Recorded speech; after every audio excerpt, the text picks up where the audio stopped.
नमस्कार प्रणाम भैया लोग। हमरा इधर धड़कन धने स्वागत करते हैं हमेशा की तरह रउआ लोग के अपन यूट्यूब चैनल में। तो हाँ भी आज हम लेकर बने रउआ लोग खातिर चैता सॉन्ग, बहुत ही धमाकेदार चैता सॉन्ग बा भैया लोग। प्रमोद प्रेमी जी के ट्रैक पे जो उनका वो गाना मार्केट में बहुत अच्छा बाजा था, अभियो बाजा था भैया लोग। जे गाना के बोला सुना सखी काजल। तो हाँ भैया लोग यही धुन पाज रउआ लोग खातिर बहुत ही धमाकेदार चैता सॉन्ग लेकर बनी, बहुत ही खूबसूरत सॉन्ग बा भैया लोग। तो हाँ भी एक बात और कहल चाहता नहीं, अगर वो सिंगर बने सिंगर बनल चाहता नहीं तो हमारे चैनल से जुड़ जाई, कैसे कि सिंगर से रिलेटेड वीडियो लेके आते रहे नहीं। गाना कैसे लिखल जाला, गाना में तो बंदी कैसे मिलावल जाला, सब बतावे नहीं।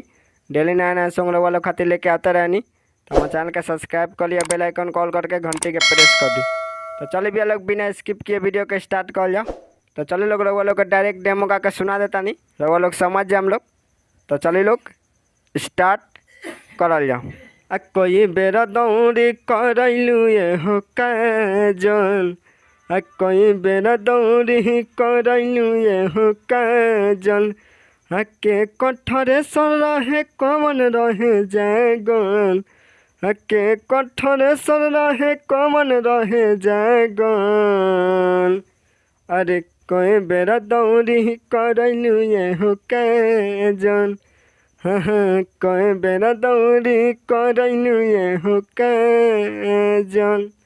तो हाँ भैया ई डाला मुखरा कैसा लगला, अच्छा लगला ना। तो वीडियो को लाइक कर लो, कमेंट कर लो। अगर हमारे चैनल पर नया बन तो हमारे चैनल के सब्सक्राइब करी। तो चलिए भैया लोग अब चल जाओ फर्स्ट टाइम में।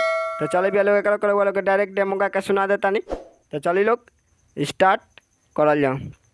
हाँ कुछ तो खिया के हाँ तोहरो ठवा के लागत राते बगईल।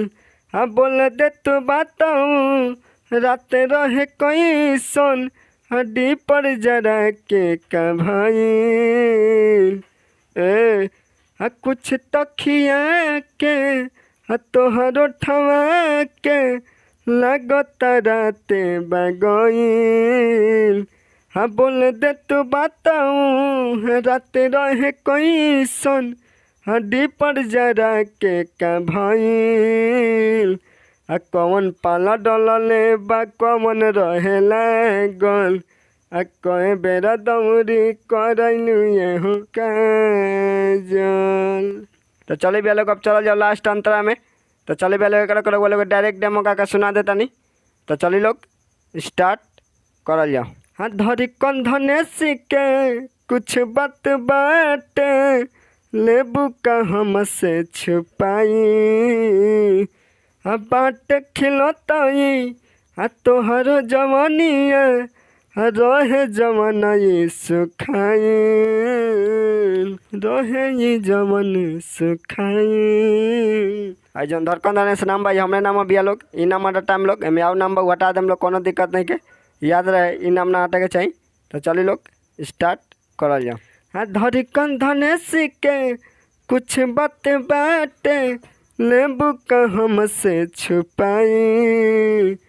हाँ बाटे खिलताई हाँ तोहर जवानिया हाँ रहे ये जवन सुखाई।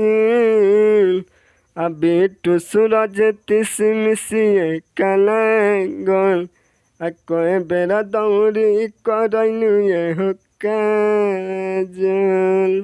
तो उम्मीद करता नहीं भैया लोग रउआ लोग का सॉन्ग अच्छा लगला तो वीडियो को लाइक कर लो, कमेंट कर लो, शेयर कर लो भैया लोग। अगर हमारे चैनल पर नया बात तो हमारे चैनल के सब्सक्राइब करी। तो रउआ लोग देख लें लोग, अच्छा से समझ हम लोग। तो चलिए मिले अगला वीडियो में, तब तक बाय, जय हिंद।